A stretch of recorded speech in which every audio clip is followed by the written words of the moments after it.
Greetings, everyone. Welcome to Black Hat 2015. A couple quick announcements. There will be a reception tonight in the business hall at 5:30. So it's located not in this room, but it's in Shoreline A. Second item, the Pony Awards will take place tonight in Mandalay Bay BCD room at 6:30, and I'm going to say ish. If you heard it announced that it was at 6, that has changed and it's been moved to 6:30. And you are currently in Lagoon K, witnessing the session with Sofiane Talmet, Subverting Satellite Receivers for Botnet and Profit. So if everyone could please ensure that you silence your cell phone and enjoy the session.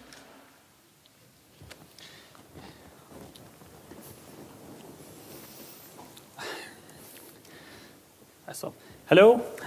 So in this presentation, we will talk a little bit about pay TV subscriptions, how the scrambling system works, and we will be much more focusing on some kind of attack that is called card sharing and analyzing the risk behind it.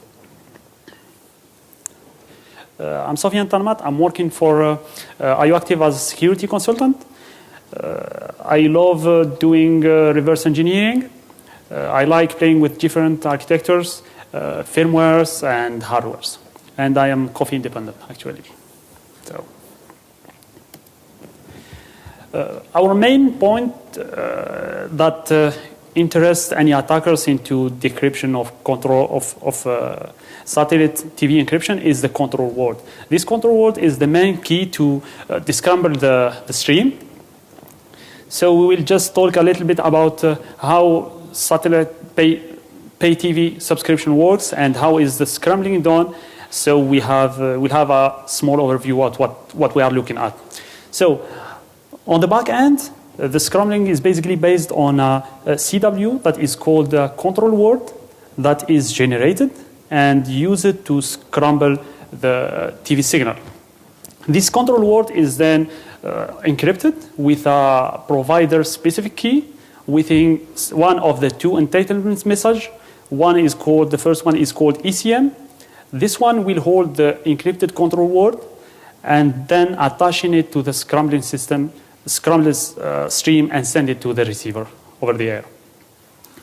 On the client side, we have generally a smart card, which will decrypt the control word and extract it from the ECM and then use it to descramble the system. This is a general overview of how pay TV works, how the scrambling is done, and how descrambling is done. Till now, nothing is going wrong and everything is going well, as we are talking about a normal and legal way to watch pay TV that is based on a provider that is providing some scrambling algorithm, using a scrambling algorithm, and then decrypted on the client side within an official smart card. Things that made some change over the last years is the emergence of open satellite receivers. What we call about open satellite receivers are just some boxes that are now featuring fully Linux boxes. They generally are based on some BuzzyBox, and they have the support of many providers. All time, every provider used to have his own set-top boxes that decrypt his own channel sets, etc. So now with open satellite set-top boxes, we have a possibility to host different providers and be able to decrypt a lot of different channels. This made a big evolution into attacking pay TV subscriptions. So in all times, some kind of attacks was based about cloning smart cards, but nowadays it's no more usable. So people are just using what we call card sharing. The concept of card sharing here is that a user that has official card decryption card for the channel and he will be able to share it with other users. This is why we call it card sharing. And from this concept, we have the emergence of some black hat market that users are selling card sharing access. So they sell actually some access to some servers so you can decrypt the channels via those servers. So, the general concept is based on two components. We have the card server that is basically either a server or an open satellite receiver that works as a server. It has many official cards that are linked to it, connected to it. And on the other side, we have the client set-top box. This is a generic open satellite TV receiver with a Linux on it, generally. And it has some components and some what we call plugins. Those plugins are just a piece of software that supports specific protocols. What happens is that when the STB receives the satellite signal, it will extract the ECM and the EMM and send them back to a server through internet. At that time, the server will just use the official cards, extract the control word, and send it back to the STB. So that way, the STB will be able to decrypt, descramble the signal, and show the clear TV signal. So the main components here are what we call as plugins. Those are softwares that are running on the set-top box. We can list some of them that are CCCAM, MGCAM, and a lot of them, they support some protocols in which they use to send the entitlement messages and receive the control word to decrypt the channel. On the other side, we have some people that are acting like providers. Those guys generally host those guys just host a server at home, and they have official subscription to some cards, and they offer access to the clients via a payment system. Generally, it's anonymous or just install or give. Sometimes they even give it for free. I mean, they give some plugins for free. Those plugins will be installed on the set-top box, so they will be able to decrypt the channels. Here comes my story. So I started thinking about those devices that are connected on internet, running some untrusted softwares and connected to some unknown servers. I mean, what could go wrong, actually? So this is a teardown of one of the receivers I've been playing with. And you can see that they are almost computers. They are no more generic set-top boxes.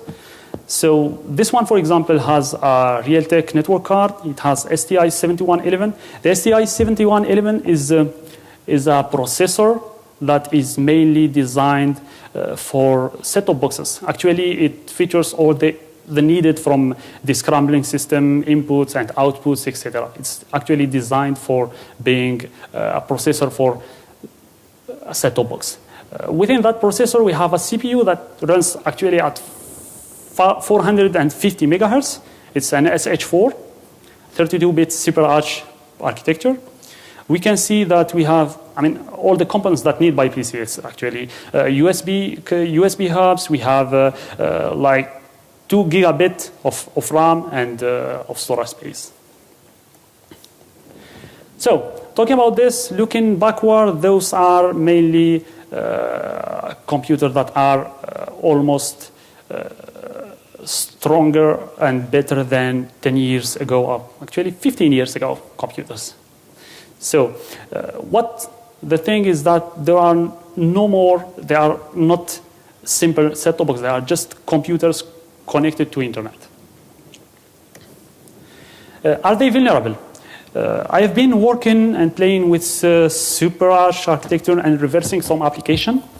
I found a lot of vulnerability both into the design and onto the softwares themselves.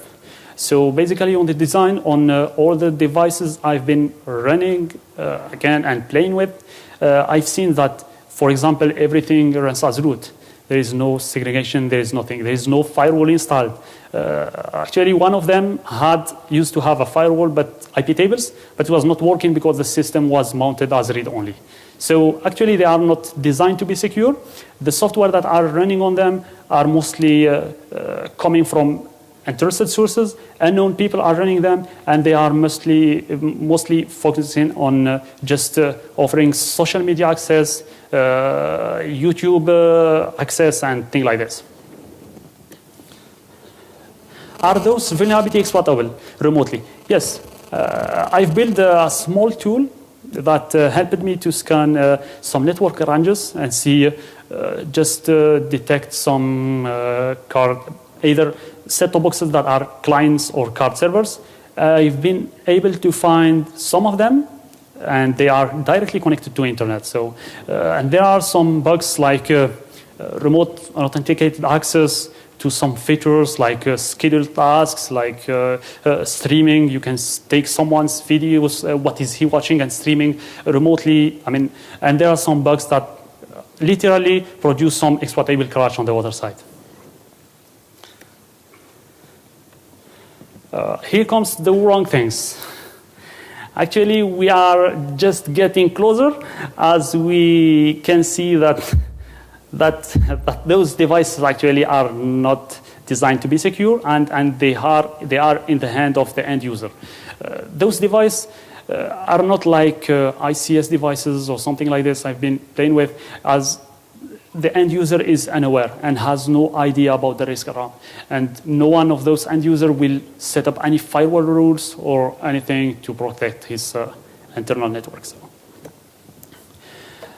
how does it work? So generally, we have the main reseller that can do anything what he wants within his card server. He can generate those plugins. There's developers that develop those plugins, but no one knows where they come, actually. Those providers, what they do, they either throw that on forum, on sharing forums or black hat forums or something like this, and just promote some free TV.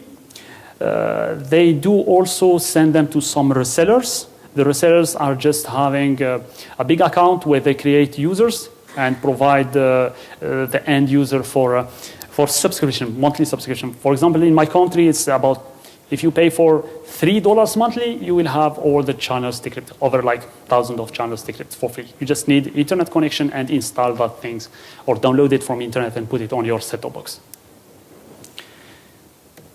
So the users generally just download the things, and they are just seeking free TV. So they just download those plugins, put them into a USB key, and plug this in the set-top box. This is the general way of installing those set-top boxes. Some of them are closed, and they need you to take them to the reseller, and that reseller will just install those software on your device. So what's wrong with that? The thing is that my main concern was those software are interested. Actually, we don't know who put them, who is doing them, and who is behind. I did a little bit of research and downloaded the same plugin, for example, for 4 or 5 copies, and I've been landing on some different hashes and different stuff. So people are playing with those, are changing stuff in them, and are doing so. That's a concern, and we cannot track who is doing this. In my country, for example, we have resellers that act in some way, legal way, because there is no law enforcement against them. So you just go to the shop, take your set-top box, and they install the stuff on it. So it's totally legally, but no one knows what they are doing on the boxes. For the end user, he's seeking free TV, so he's just running on the forums and just downloading some plugins, put them in the USB, and install them, hoping that he will have free TV, actually. Okay, so here comes the wrong things. We have the user that is unaware about what's happening in his set-top box. He's just installing anything. We don't know those stuff where they're coming, and something will go wrong. I've been talking with some people that are working on this card sharing stuff, And they have an estimation of 4 million devices connected on car sharing in my country only. So basically, you can just count like 3 to 4 set-top boxes connected to internet per house in general. Because this is the big case into third world country also, because they don't have satellite TV providers representatives. So they just seek car sharing and just seek of free TV. Are we getting more? Yes. In my country, for example, every time you buy a set-top box, they will offer you 1 year subscription for free. So they are just promoting this and using it to sell more and more and more boxes. So here comes just a small scenario I was thinking about. I mean, if someone like a provider or reseller or any coder can just throw into the wild those plugins, if one of those plugins has any backdoors or has any malicious code on it, this will lead to a general mess. I mean, it will be a massive botnet. It will be able to build a botnet through those devices, as those devices are Linux boxes, actually, that are just running everything as root on them. We go through a couple of small demos. The first one is just a way I use generally to root those devices. Some of them were closed. I didn't have access to them. So I acted like a malicious user and just put a small code on it to throw me a reverse shell. So in the left top pan, I just have a VM. It's a QEMU-based SH4 Debian. So left down is the window, the share. I will just SSH into the box and use it just to create any binary I want. In this case, it's just a small piece of code that acts as a reverse shell. It just connects back to my IP on port 4444 and just drop me a reverse shell in there. So this could be the case of any software that is downloaded or installed on those boxes. So we use GCC. We just compile it.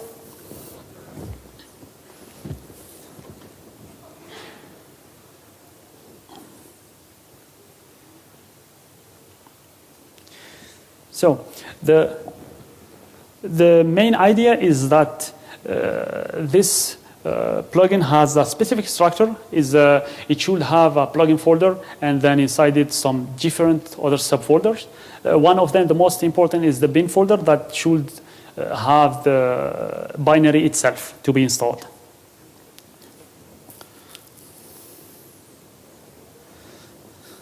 So we can see that this is we are dealing with SuperH.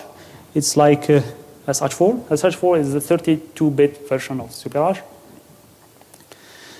So I would just copy that file into the USB key, into plugin and bin folder.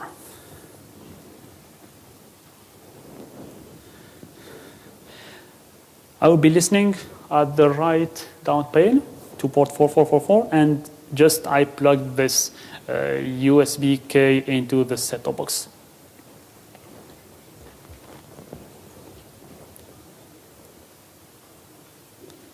It will automatically prompt for installing the plugin. It's installed, and then it will reboot. So we will skip a little part of this video because the device is just rebooting. Okay, once rebooted, we will clearly see that our software is just installed there and will be running. Actually, there's two ways to run it, either manually or automatically at the reboot time. Every time it reboots, it's running. So here is the list of plugins that are installed on the device. I was playing with them. Those supports many kind of softwares, and we have the RootMe one that is there, actually installed. If we just started with the remote control, we will just have a reverse shell actually.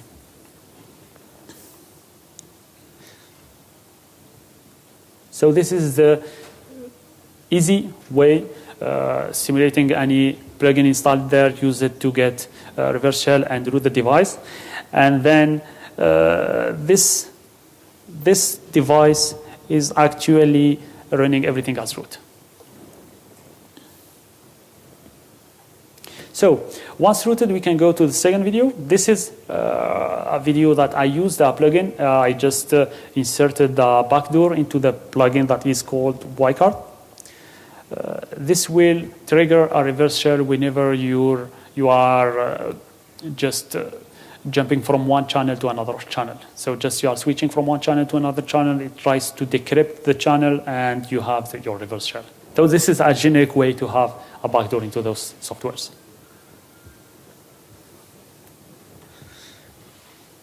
And the same.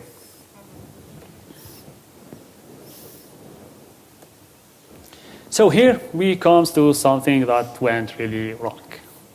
So actually we could have people running things on those devices without any knowledge from the user, that he doesn't have any idea of what's happening. So the basic steps are easy.